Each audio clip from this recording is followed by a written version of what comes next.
Assalamualaikum dan salam sejahtera. Saya Nur Muhammad Hakim bin Johan di 2019-2090-909. Saya bersama ahli kumpulan saya iaitu Syafi, Samsul dan juga Fakrul akan membentangkan penulisan ilmiah kami yang bertajuk Tulisan Jawi di dalam binaan masjid.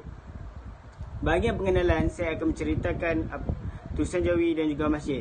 Tulisan Jawi adalah huruf-huruf Arab dengan beberapa huruf tambahan yang digunakan untuk menulis dalam bahasa Melayu.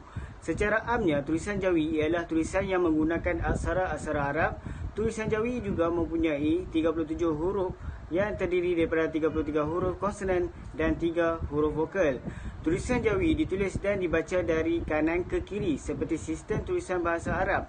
Sistem tulisan Jawi ini juga tidak mempunyai huruf besar atau huruf kecil seperti tulisan Rumi. Huruf Jawi juga boleh dirangkaikan dengan huruf Jawi yang lain, sama ada di awal, di tengah atau di akhir sesuatu kata bagi membentuk sesuatu perkataan. Di samping itu, tulisan Jawi dikatakan antara tulisan terawal yang pernah ditemui dan telah lama wujud dalam tamadun Melayu sekitar gugusan Kepulauan Melayu, iaitu sekitar abad ke-10 Masihi atau 3 Hijrah sehingga kini, dan ia berasal daripada tulisan Arab. Tulisan Jawi juga dikatakan sebagai satu seni penulisan yang telah wujud berabad-abad lamanya di Nusantara. Kemunculannya berkait rapat dengan kedatangan agama Islam ke Nusantara. Tulisan Jawi juga merupakan tulisan rasmi bagi negara Brunei dan digunakan meluas di Malaysia dan Indonesia. Penggunaan tulisan ini juga telah berkembang sejak zaman kerajaan Islam Pasai, kemudian ke zaman kerajaan Melaka. Zaman kerajaan Johor dan juga Aceh pada abad ke-17, terdapat bukti bahawa kewujudan tulisan ini di Malaysia adalah dengan terjumpanya batu bersurat Terengganu yang bertarikh 72 ataupun 1303 Masihi.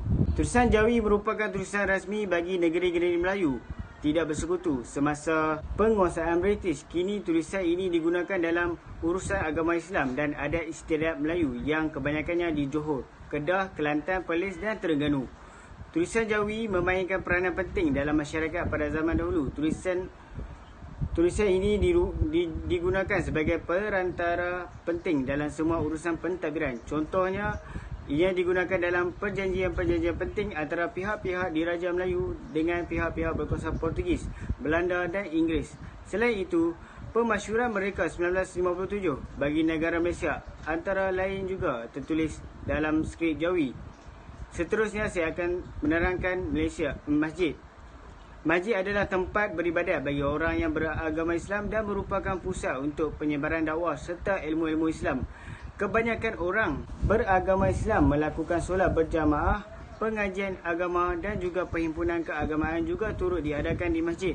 Masjid juga adalah sebuah institusi yang amat penting dalam pembangunan Islam. Selain itu, perkara pertama yang dilakukan oleh Rasulullah SAW selepas berhijrah dari Makkah ke Madinah ialah membina sebuah masjid yang diberi nama Masjid Quba. Kini, telah banyak masjid dibina dan mempunyai tulisan Jawi yang digunakan dalam struktur binaan masjid. Walau bagaimanapun, kajian ini khusus untuk mengkaji tulisan Jawi dalam binaan masjid. Oleh hal yang demikian, pengkaji telah memilih tajuk ini kerana tulisan Jawi telah banyak digunakan dalam binaan masjid di seluruh Malaysia. Seterusnya, saya akan menerangkan objektif kajian.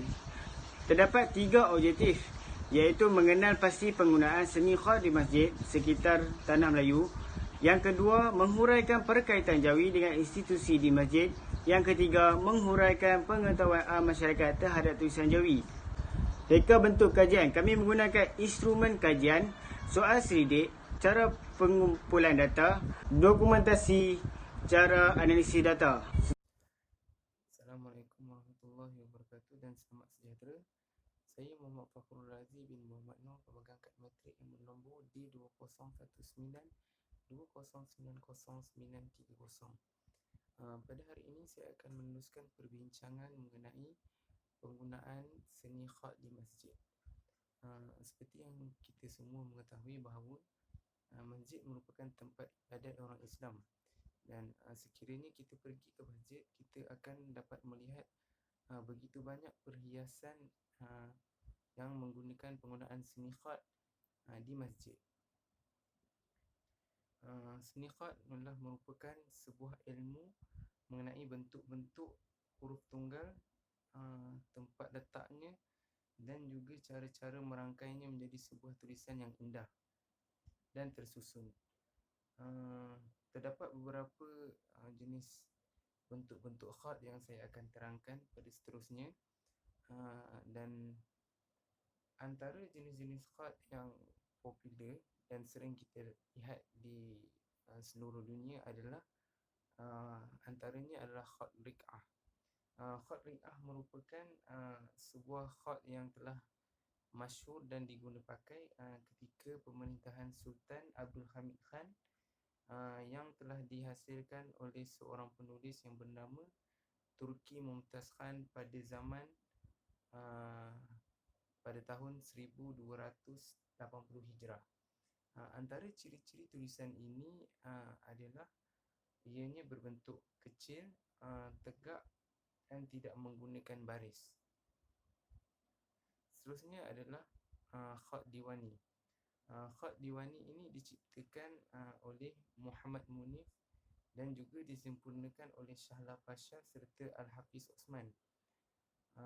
Khat ini pada awalnya bertujuan untuk menulis surat-surat rasmi, perutusan dan surat perkeliling,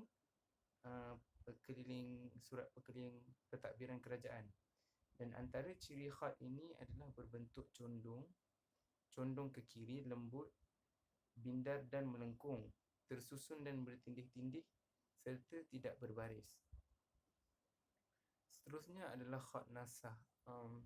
Khat nasah boleh dikatakan kesemua umat Islam akan mengenali reka bentuk khat nasah ini kerana ia adalah khat yang digunakan di dalam penulisan Al-Quran. Dan khat ini telah disempurnakan bentuknya oleh khatat Arab yang masyhur, iaitu bernama Ibnu Mulkah dan saudaranya Abu Abdullah Al-Hasan.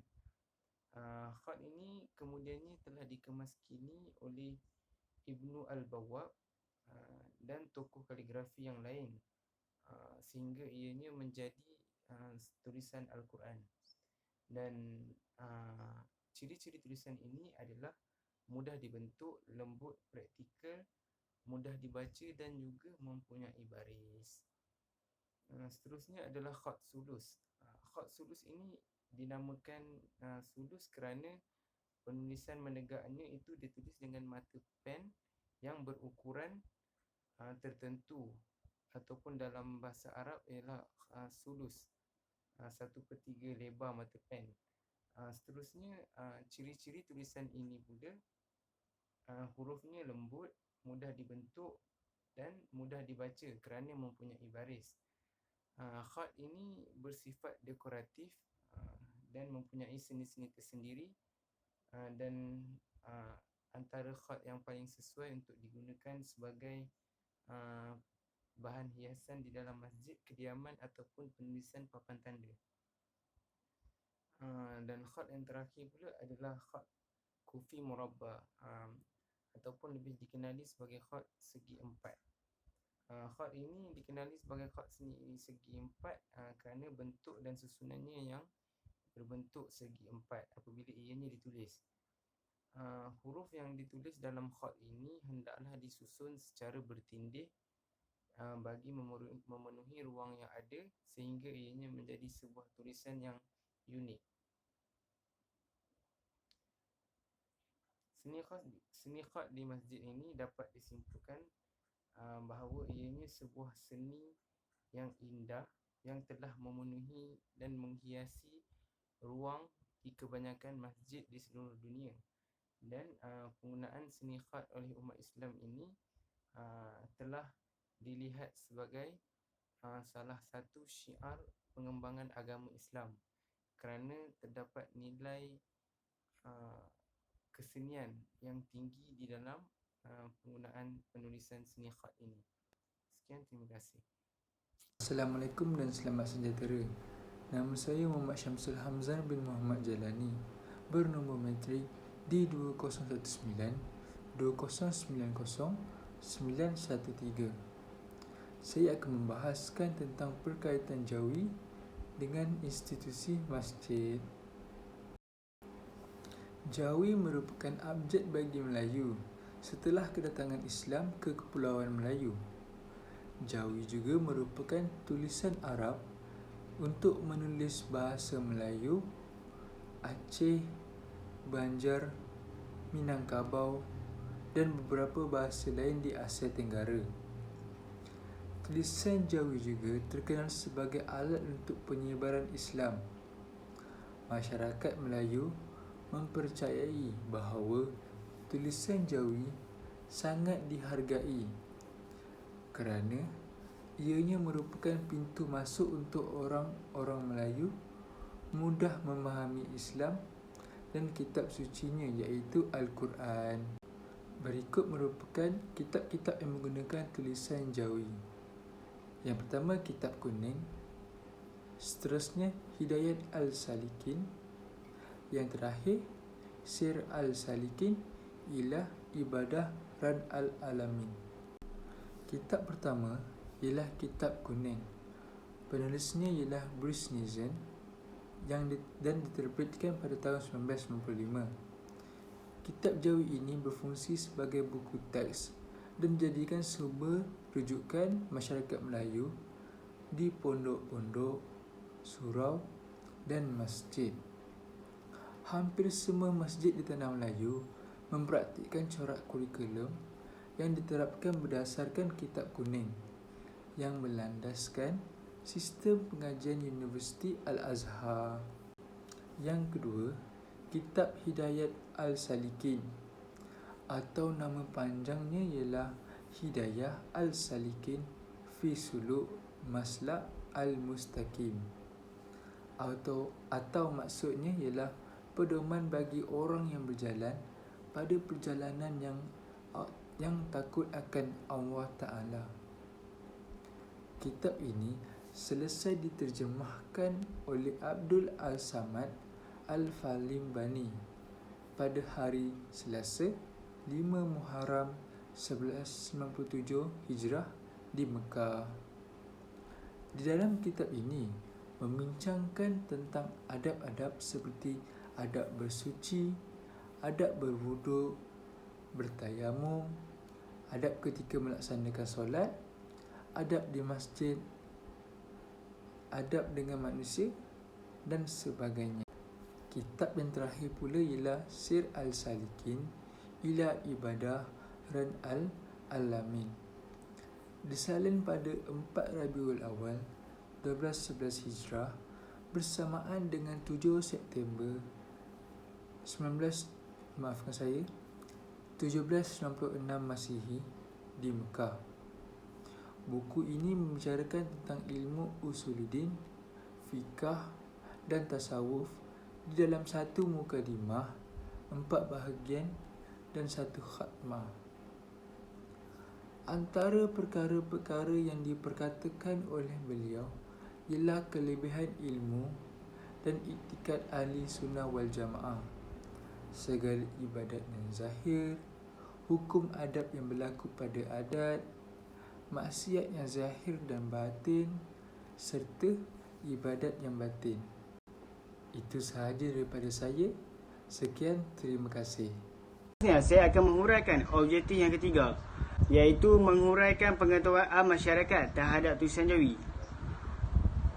Kami akan menerangkan keputusan analisis data berdasarkan maklum balas responden terhadap soal sidik yang telah dijalankan berkaitan pengetahuan masyarakat terhadap tulisan Jawi dalam binaan masjid. Kami menggunakan 20 orang responden maya. Responden kajian ini terdiri daripada 25 orang. Daripada jadual 1, jumlah responden tersebut seramai 18 orang lelaki bersamaan 72% dan seramai 7 orang perempuan bersama 28%. Hal ini menunjukkan bahawa faktor jantina sama sekali tidak mempengaruhi dalam kajian ini kerana tidak ada perbezaan yang ketara bagi pandangan mereka terhadap isu yang dikaji. Seterusnya, jumlah responden berdasarkan umur iaitu seramai 1 orang responden yang berumur kurang daripada 20 tahun bersamaan dengan 4%, terdapat seramai 23 orang responden bersamaan dengan 92% bagi peringkat umur antara 21 umur hingga 30 tahun. Manakala seramai 1 orang responden bagi peringkat umur antara 31 hingga 40 tahun bersamaan 4%. Hal ini jelaslah menunjukkan bahawa umur responden yang dikaji tersebut tidak banyak mempengaruhi dalam kajian ini. Okey, jadual di atas menunjukkan dapatan daripada responden mengenai soalan adakah anda mengetahui kaligrafi khat mempunyai pelbagai bentuk. Menunjukkan soalan tentang adakah anda mengetahui kaligrafi khat mempunyai pelbagai bentuk. Dapatan kajian ini menunjukkan pengetahuan tentang seni kaligrafi Jawi ini sangat memuaskan, iaitu seramai 21 responden bersamaan dengan 84%, manakala hanya 4 orang responden bersamaan 16% sahaja yang kurang pendedahan mengenai seni kaligrafi Jawi khat. Assalamualaikum, nama saya Muhammad Syafiee. Saya akan meneruskan pembentangan objektif ketiga, iaitu mengkurai pengetahuan am masyarakat terhadap tulisan Jawi. Dapatan mengenai soalan tentang adakah anda berminat untuk mempelajari seni khat? Ya dan kemungkinan menunjukkan dapatan yang positif, iaitu seramai 76% bersamaan 19 orang berminat untuk mengenali tentang khat dan Jawi, khususnya dalam seni binaan masjid, dan 24% bersamaan 6 orang responden berkemungkinan berminat dengan tulisan khat dan Jawi. Seterusnya, iaitu dapatan kajian mengenai soalan sejauh manakah penguasaan anda terhadap Jawi, iaitu pada tahap rendah seramai 2 orang bersamaan 8%, sederhana pula 50%, seramai 6 orang bersamaan dengan 24%, manakala bagi tahap memuaskan seramai 11 orang bersamaan 44%, manakala bagi tahap tertinggi seramai 6 orang bersamaan dengan 24%. Kajian ini menunjukkan masyarakat am khususnya mengetahui tulisan Jawi atau khat ini pada tahap yang memuaskan. Justeru, hal ini mendorong masyarakat am mengetahui tulisan Jawi yang terdapat dalam binaan masjid. Seterusnya, soalan mengenai sokongan masyarakat terhadap memartabatkan tulisan Jawi. Masyarakat memberikan maklum balas yang positif dengan 100% menyokong tulisan Jawi atau khat ini perlu dimartabatkan dan diguna secara meluas. Dan soalan terakhir, iaitu adakah anda setuju bahawa tulisan Jawi adalah warisan negara yang wajar dipelihara? Jelaskan. Persoalan tersebut membawa gambaran bahawa kewajaran untuk memelihara seni dan warisan tulisan Jawi ini perlu dimartabatkan dengan sokongan dan jawapan yang sangat membangsakan. Dapat disimpulkan bahawa tajuk kajian ini, iaitu tulisan Jawi dalam binaan masjid, adalah suatu tajuk yang amat mencabar untuk dikaji kerana melibatkan para pengkaji untuk mengetahui tentang sejarah, penggunaan tulisan Jawi dan seni kaligrafi Jawi itu sendiri.